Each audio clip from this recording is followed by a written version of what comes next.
Module 10B, line 209, permits disclosure.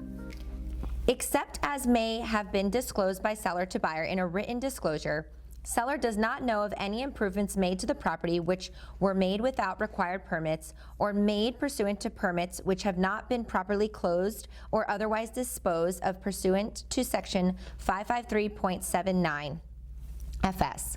If seller identifies permits which have not been closed or improvements which were not permitted, then seller shall promptly deliver to buyer all plans, written documentation, or other information in seller's possession, knowledge, or control relating to improvements to the property which are the subject of such open permits or unpermitted improvements. So this disclosure is actually super important. It is. Yeah, I see this a lot. Yeah, listen up, listing agents, actually.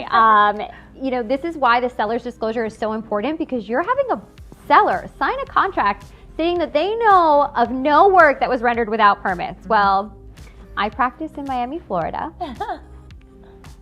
And that's not always the case. And it's far too often that we see that there definitely was unpermitted work and maybe the seller failed to provide a seller's disclosure. This is super important because per this contract, they're attesting and disclosing that that's not the case and that there was no work rendered without permits. So if you are going to be working with a seller and they are able to identify that work has been rendered without permits, fine.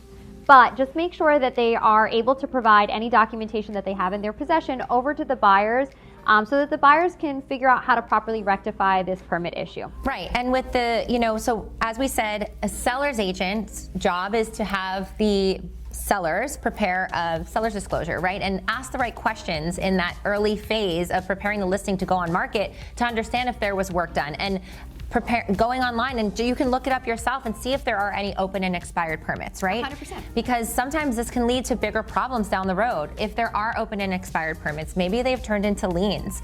These are going to be problems that are going to, limit you from being able to close, especially if you're getting financing, right? A lender will not allow that, or they're going to put exceptions on the policy that you're going to have to agree to.